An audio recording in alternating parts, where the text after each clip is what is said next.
Visakha steel plant ప్రమాదానికి కారణాలేంటి? కార్మికులకు సరైన సౌకర్యాలు కల్పించడం లేదా?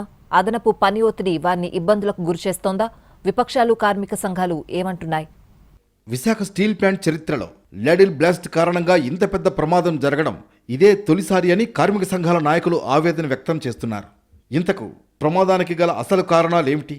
సాంకేతిక లోపమా, నిర్వహణలో నిర్లక్ష్యమా, లేక మరేదైనా కారణమా అనే కోణాల్లో అధికారులు సమగ్ర దర్యాప్తు ప్రారంభించారు. ఉక్కు ఉత్పత్తిలో నిమగ్నమైన కార్మికులు క్షణాల్లో మృత్యువాత పడడంతో స్టీల్ ప్లాంట్ పరిసర ప్రాంతాల్లో విషాద ఛాయలు అలముకున్నాయి. మృతుల కుటుంబ సభ్యులు, సహోద్యోగుల రోదనలు ప్రతి ఒక్కరిని కలచివేస్తున్నాయి. విశాఖ స్టీల్ ప్లాంట్ SMS-2లో ప్రమాదానికి చాలా ప్రధాన కారణాలున్నాయంటున్నారు కార్మికులు. కాంట్రాక్ట్ సిబ్బందిని యాజమాన్యం తీవ్ర ఇబ్బందులు పెడుతోందని ఆరోపిస్తున్నారు. ఉత్పత్తి ఆధారిత చెల్లింపు విధానం అమలు చేస్తామనడం, తక్కువ మందితో అధిక పని చేయించడం, కనీస రక్షణ చర్యలు తీసుకోకపోవడంతో ఇలాంటి ప్రమాదాలు జరుగుతున్నాయని వారు ఆరోపిస్తున్నారు. ఇప్పటికైనా కార్మికుల భద్రతపై ప్రభుత్వం, అధికారులు దృష్టి పెట్టాలని వారు డిమాండ్ చేస్తున్నారు.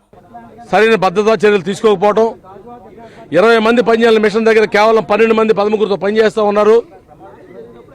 బ్లాస్ట్ ఫండ్ వచ్చిన హాట్ మెటల్ని ప్రాసెస్ చేసి SMS తెచ్చేటప్పుడు ఆ chemical equations hot metal bend అనేది కరెక్ట్గా ఉందో లేదో కూడా చెక్ చేసుకునే పరిస్థితి లేదు. కాబట్టి దాంట్లో పేలుడు జరిగింది. ఆ పేలుడు ద్వారా 8 మంది ఉద్యోగులు అక్కడే చనిపోవడం జరిగింది. 8 మంది ఉద్యోగులు కూడా 8 మందిని చెప్తున్నాం తప్ప 8 మంది ఎవరో పేర్లు కూడా చెప్పిన పరిస్థితిలో ఉన్నాం. ఆ విధంగా కాలిపోయారు. కుటుంబ సభ్యులు వచ్చి గుర్తుపడితే తప్ప తెలియని పరిస్థితిలో ఉన్నాం. ఇంకో 7 దెబ్బలు కాలి వీళ్ళంతా కూడా వివిధ హాస్పిటల్లో చికిత్స పొందుతూ ఉన్నారు.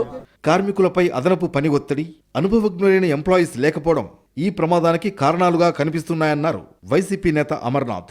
కార్మికులకు కనీస సౌకర్యాలు కల్పించడం లేదన్నారు. స్టీల్ ప్లాంట్ ప్రమాద బాధిత కుటుంబాలకు ₹1 కోటి పరిహారం ఇవ్వాలని వైసీపీ నేత అమర్నాథ్ డిమాండ్ చేశారు. కార్మికుల భద్రత గాల్లో దీపంలా మారిందని ఆందోళన వ్యక్తం చేశారు.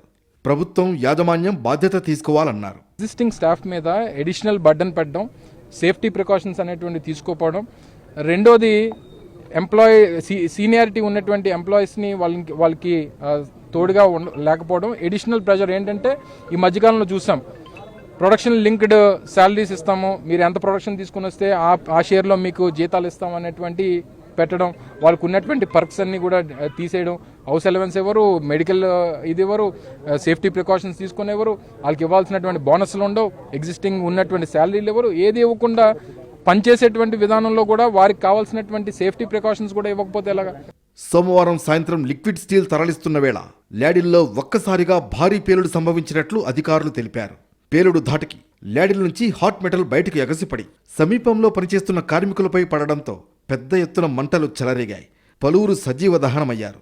దీంతో ఆయా కుటుంబాలు విషాద సంద్రంలో మునిగిపోయాయి.